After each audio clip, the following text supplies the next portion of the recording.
All the action packed in 180 minutes. Power Breakfast with Tessa Dooms. Weekdays 6 to 9 a.m.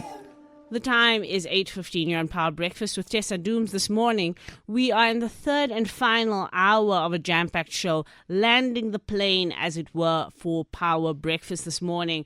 Our final big conversation that we want to start this morning is around BOSA really just looking at the national lottery. BOSA, a political party built one South Africa, wanting to do a bit of transparency checks on the national lottery, particularly now that they find themselves there in Parliament. Nobunto Hlazo-Webster, the deputy leader of BOSA and an MP, joins us this morning just to tell us what the work is that they're trying to do around the national lottery. Nobunto, thank you so much for joining us. Welcome to Power Breakfast. Thank you for having me, Tessa, and good morning to all the listeners.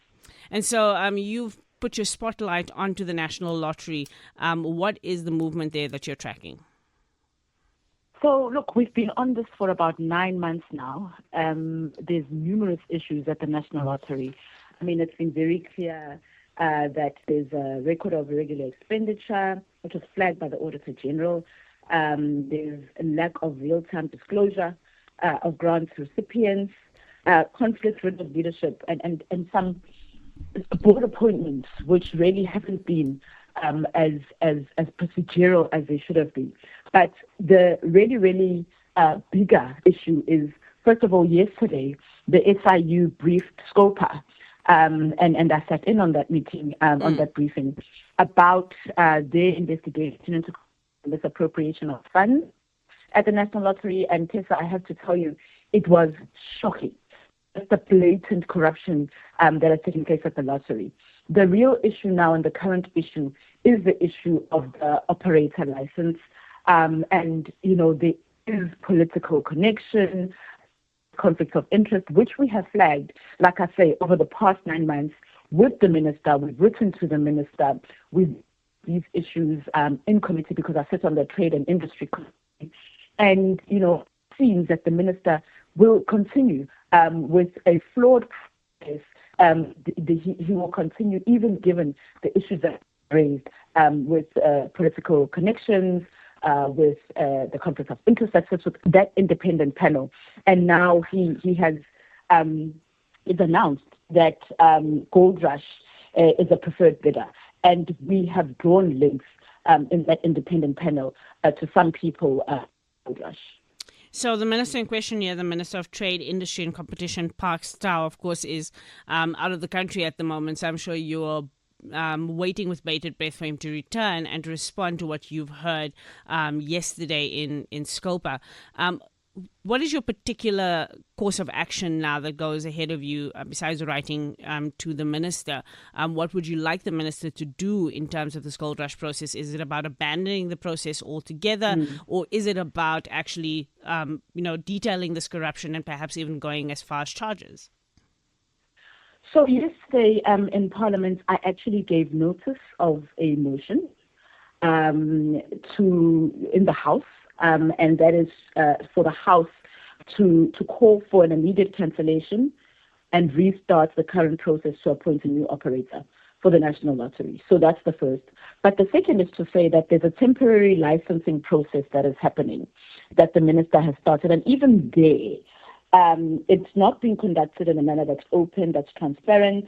And it's just negotiations, which are kind of behind closed doors for a temporary license, because now, as of June, the current license will have lapsed. So the second was to say that interim temporary licensing arrangement has got to be restarted as well, and it must be transparent, and it must uphold the integrity of the NLC and maintain public confidence. So those are the two things that we're calling for. And I, yesterday in Parliament, then gave notice that at the next meeting, I'll move that the House resolves for those two actions to take place. And Parliament has the power to enact both of those. Does it need the minister? Does it need the board to act?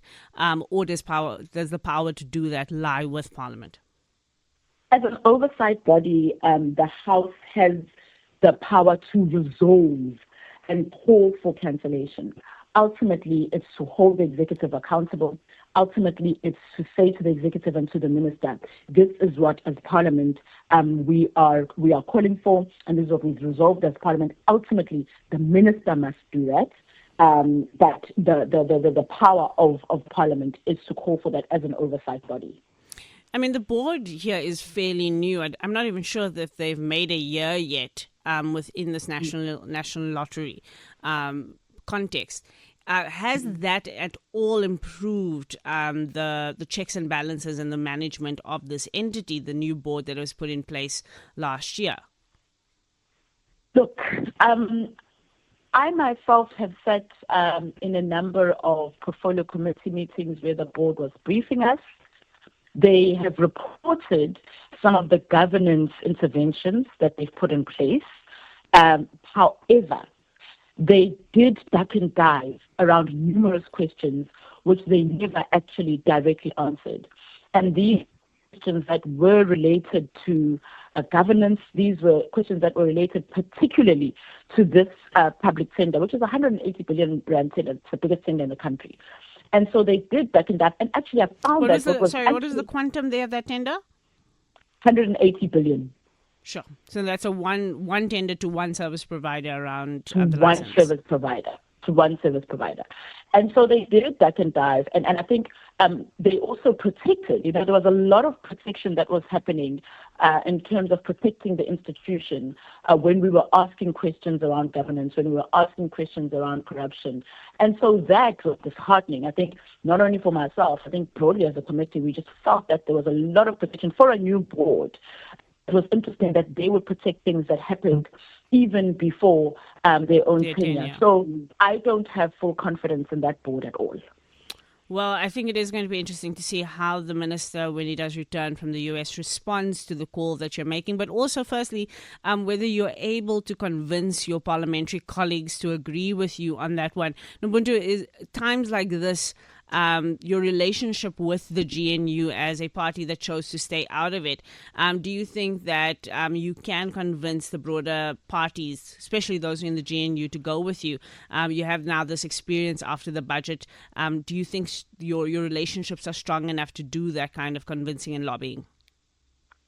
Absolutely. Look, I think that particularly what the budget impasse has shown is that there is a level of independence that is still being maintained by parties, whether they're inside or outside of the GNU. I think certainly it showed that you can't foretell where or which direction parties will go based on whether they're inside or outside of the GNU.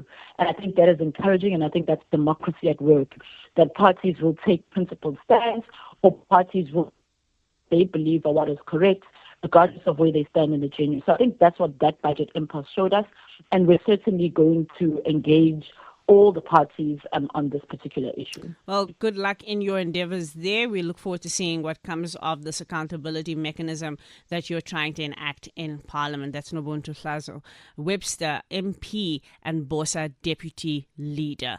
I really want to emphasize the point that Nobunto makes there towards the end around the GNU era. Actually not just meaning that parties toe the line, that parties are actually applying their independent minds and their independent party mandates in all of these negotiations. And that was the whole point of having a multi-party system.